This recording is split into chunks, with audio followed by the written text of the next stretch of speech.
Assalamualaikum warahmatullahi wabarakatuh. Ini kita membahas mengenai materi multimedia, flowchart dan storyboard.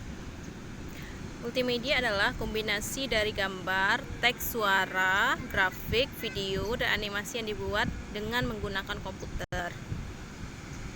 Nah, jenis multimedia itu ada tiga, ada interaktif, hiperaktif, dan linear.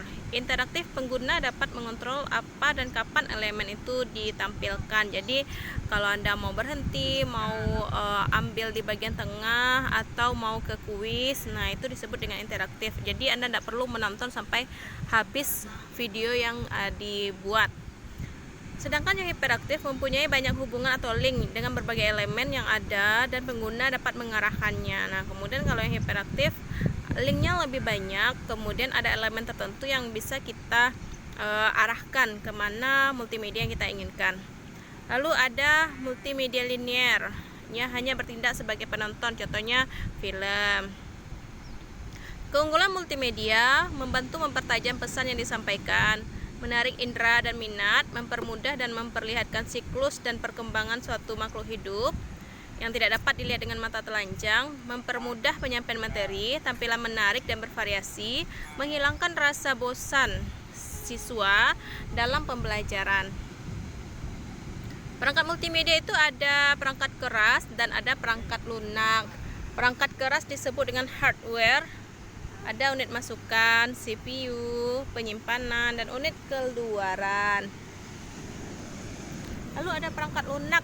Perangkat lunak ini bahasa pemrograman aplikasi yang terdapat dalam komputer. Contohnya PowerPoint, Word, Game, Excel, dan lain-lain berbagai aplikasi yang ada di komputer. Nah, kita masuk flowchart. Flowchart itu merupakan mendesain model alur berpikir sebuah model program pembelajaran berbasis komputer. Tujuannya dengan flowchart ini, alur dan jalur proses pengerjaan sesuatu dapat dengan mudah dipahami dan dilalui serta diikuti user secara menyeluruh dan bermakna. Nah, ini simbol-simbol pada flowchart yang juga ada di buku, Anda bisa pelajari. Di sini belah ketupat itu fungsinya sebagai alternatif pekerjaan.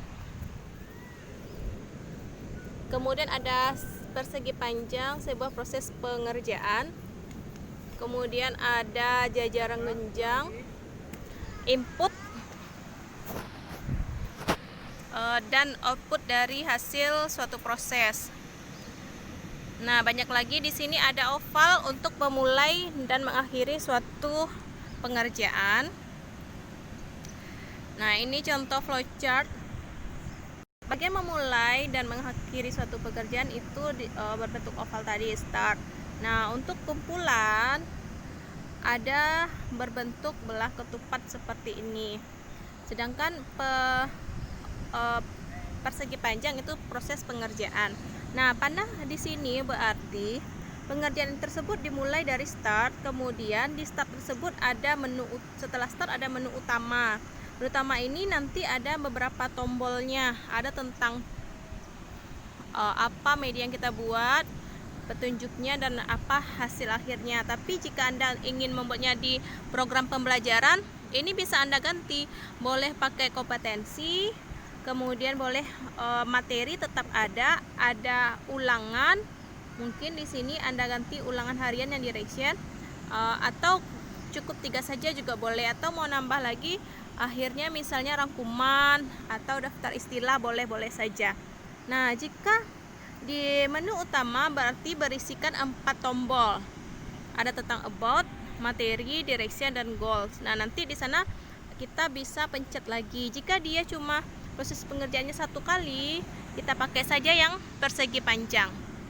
Nah, jika dia banyak, kita ambil yang kode belah ketupat ini. Nah, berarti yang tentang about itu cuma 1 kali pengerjaan, sehingga dia belah ketupat. Maksud saya persegi panjang.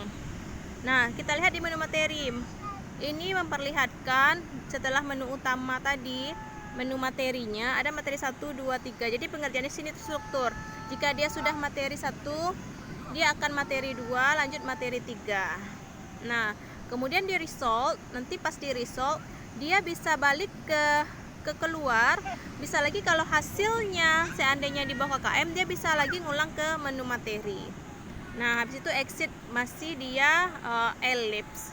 Nah, jadi ini salah satu contoh bentuk dari flowchart dari suatu model pemrograman. Nah, sedangkan storyboard adalah rincian dari flowchart tadi. Serangkaian sketsa dibuat berbentuk persegi panjang yang menggambarkan suatu urutan alur cerita. Elemen-elemen yang diusulkan untuk aplikasi multimedia. Nah, di sini contoh storyboard, misalnya tadi dimulai, kita ada 4 kolom. Nomor ini berarti slide-nya ya. Kemudian keterangan ini ada audio, ada visual. Visualnya ini tampilan warna gambar apa yang Anda buat di menu awal tadi start yang logonya, kodenya ellipse. Nah, itu bagaimana bentuk visualnya ada di sebelah sini gambarnya. Bisa jadi Anda deskripsikan, bisa jadi Anda buatkan gambarnya, Anda tempel di sini. Audionya Anda pakai musik apa nanti yang Anda gunakan.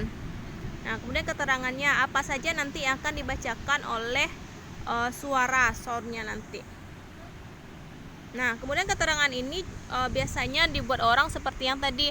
Bisa Anda buat untuk start. Nah, audionya apa, musiknya apa, gambar startnya bagaimana, backgroundnya, warnanya, tulisannya apa, ada di sini. Nah, lalu poin yang kedua tadi ada about. About itu boleh kita ganti dengan tujuan pembelajaran, boleh KI, keterangannya KI. Nanti suaranya apa, tampilannya bagaimana. Nah, jadi maksud keterangan ini topik-topik yang sesuai dengan awal dari flowchart.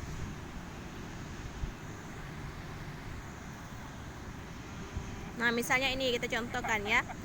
Ini scene 1 atau slide 1. Kemudian visualnya ini dia deskripsikan. Anda boleh deskripsikan, Anda boleh nanti gambarkan. Gambarkan bisa Anda buat di PowerPoint, nanti Anda kasih backgroundnya, kasih suaranya, kasih gambarnya apa. Di sini tampilan awalnya movie opening adalah scene awal yang pertama muncul saat program dijalankan. Scene ini adalah movie pengantar untuk masuk ke menu utama. Nah, ini berapa menit durasinya, apa soundnya. Nah, jadi ini contoh salah satu storyboard. Boleh pakai yang ini, boleh juga pakai yang ini. Nah, terima kasih atas perhatiannya. Assalamualaikum warahmatullahi wabarakatuh.